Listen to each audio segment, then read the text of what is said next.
लोकसभा निवडणुकीच्या तोंडावर यवतमाळ जिल्ह्यात गाव चलो अभियानावर निघालेल्या माजी केंद्रीय मंत्री तथा राष्ट्रीय ओबीसी आयोगाचे अध्यक्ष हंसराज अहिर यांना शेतकऱ्यांच्या रोषाचा सामना करावा लागला। अहिर हे आर्णी विधानसभा क्षेत्रात लोणी गावात मुक्कामासाठी पोहोचले। यावेळी शेतकऱ्यांना केंद्र व राज्य सरकारची उपलब्धी सांगत असताना शेतकऱ्यांनी कापूस सोयाबीन पिकाला मिळत असलेले कवडीमोल भाव तसेच कर्जमाफी व पीक विम्याचा लाभ होत नसल्याबाबत नाराजी व्यक्त केली। सरकारचे शेतमाल आयातीचे धोरण हे शेतकऱ्यांचे मरण असल्याचे वास्तव शेतकऱ्यांनी मांडले। त्यावर शेतकऱ्यांच्या समस्या वाजवी असून मोदी सरकारकडून असलेल्या शेतकऱ्यांच्या अपेक्षा पूर्ण होतील असे आश्वासन हंसराज अहिर यांनी यावेळी दिले।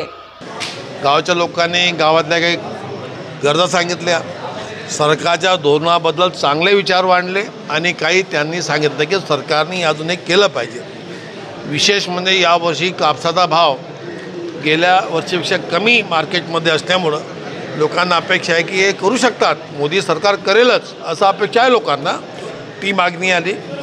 यावर्षी हरभऱ्याचा भाव थोडा कमी चालायचा, सोयाबीनचा, त्याबद्दल लोकांना सांगितलं। तुरीचे भाव वाढले, याचा लोकांना आनंद आहे, याची जाणीव लोकांनी करून दिली। पण सोबतच या गावातला रस्त्याचा विषय आहे, पीक विम्याचा विषय सांगितला लोकांनी। या ठिकाणी काही प्रश्न सांगितले, हे खरं आहे आणि ते करण्याकरता सरकारने करावेत ही लोकांची अपेक्षा वाजवी आहे। वास्तविक मी या ठिकाणी प्रवासी कार्यकर्ता म्हणून आलो आहे गावात। मी तर मुक्काम करणार आहे, लोकांना परत भेटणार आहे। गावातले माझे सरपंच, अनेक जातीची मंडळी, अनेक दुकानदार, व्यापारी, युवक, ज्येष्ठ नागरिक सगळ्यांना भेटीन असा हा प्रयत्न आहे। भाजपचे नेते आमच्या गावात आले, आम्ही त्यांचा सत्कार केला, परंतु एकंदरीत शेतकऱ्याच्या मनात नाराजी आहे। या भाजप सरकारविषयी असा शेतकऱ्यामध्ये रोष आहे। आज आमच्या शेतीमालाला भाव नाही, बस आमची एकच मागणी आहे।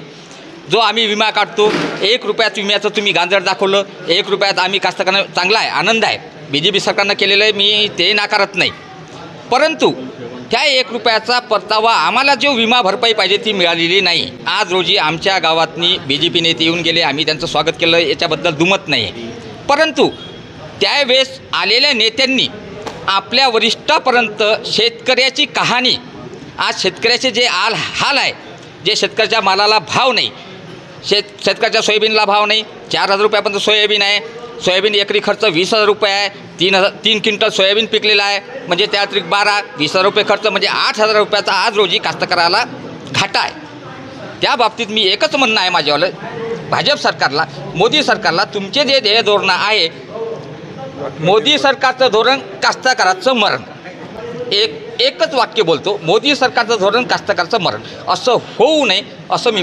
इन्फ्रास्ट्रक्चरचं प्रगती होऊन राहिली, GDP वाढून राहिला, सगळं आहे, रस्ते होऊन राहिले, रोड होऊन राहिले, पण आज शेतकरी 70% शेतकरी ग्रामीण भागात आहे।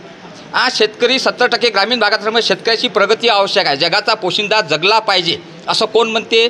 मोदी म्हणते, मोदी सरकार म्हणते। मग मोदी सरकार जर जगाचा पोशिंदा जगला पाहिजे तर त्या पोशिंद्याला तुम्ही हातभार लावला पाहिजे, त्याच्या शेतीमालाला भाव मिळाला पाहिजे, हे आज आवश्यक आहे।